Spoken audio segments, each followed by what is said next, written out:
we wanted to talk more broadly about what appears to be a culture problem in and around football, and at least some circles, and how that may have led to this tragedy. Well, there's two separate things that happen in Maryland. There's one is the coach being maybe a terrible coach and motivator in person, and obviously the death. Those are two separate incidents, right? Essentially, they could be intertwined, but obviously when the young man who passed away, which obviously is tragic to happen during a football workout, I mean, there's protocols in place like for that. That's why the athletic trainer is out right now. That's why everyone else is on administrative leave, because that should have been noticed at practice. There's trainers there, there's coaches there, there's players there. Someone should have recognized he was having trouble and been able to alert people and got the proper medical attention when it happened. Then there's the other story, which is the coach being a terrible coach and motivator, which happens very often in football.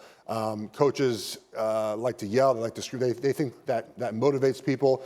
The best coaches are able to mold their motivational strategies around different players and different teams and get the most out of how these teams operate. Like some guys, I was not a guy that I handled it fine, but I didn't enjoy a coach that would yell and scream at me because I didn't think that was, if you're always yelling and screaming, how do I know when the message is different every time? Because obviously there's more importance placed on certain messages. If you're yelling and screaming all the time, I don't know what that is. And then the strength part of this, my strength coach at Oregon was fabulous. When we were running, I remember this feeling quite often. I think to myself, like, I cannot run one more time and then we'd be done. Like, he knew exactly where that line was. And look, you have to mentally understand where that line is as a football player. You have to be able to go to that line and kind of stop right at that line and don't go over it at times. So I get why you get pushed hard in this game, but you have to be able to understand what the circumstances are. I mean, Jalen, obviously basketball is a different sport than football in the way of its makeup, but you know, your reaction to this motivation style. I'm glad you started this segment the way you did, Cassie, and I want to just echo what you said. There was a young man who fell in love with football and he lost his life playing the game that he loved. And for his parents and for his family to have to deal with this is definitely heart-wrenching. So that's the most important thing I want to acknowledge before I get into it. The next thing I want to say, and it comes with being an athlete and just a macho culture that we continue to foster and live in, it gets enhanced via social media, is how much is tough enough. And as Jeff alluded to, it's coaches and trainers that are taught and should understand when they're pushing you to your maximum, because that's what being an athlete is all about, getting more.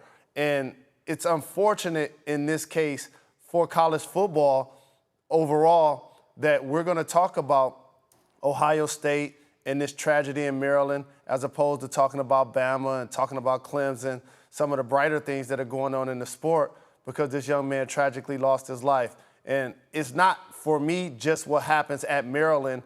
We celebrate it when it happens around the country.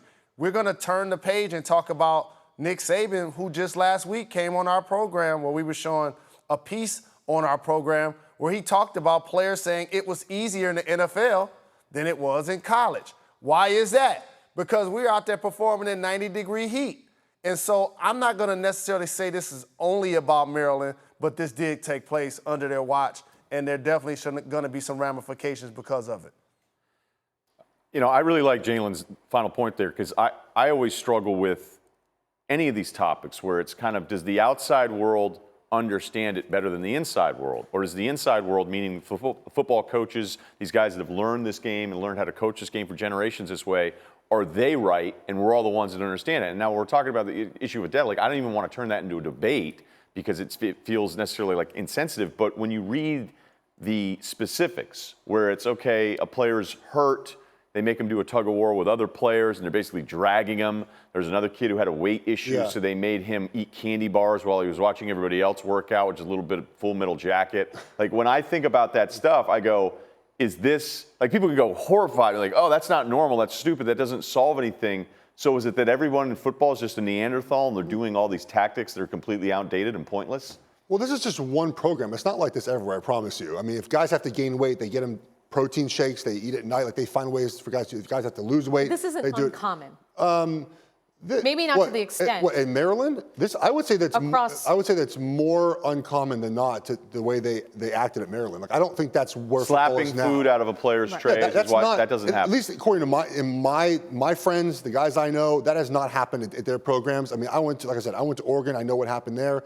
I know what happened at Cal. That's where my brother went. None of this was remotely close to happening at anywhere that I've heard. So it's obviously disappointing when it happens at one place, but I don't think it's indicative of an entire football culture. Look, we see like Last Chance U on TV, and that's obviously what we see is like, and everyone thinks this is how it's done. It's not all like that. No, but it is, as you said, maybe a discussion for, broader cultural observations.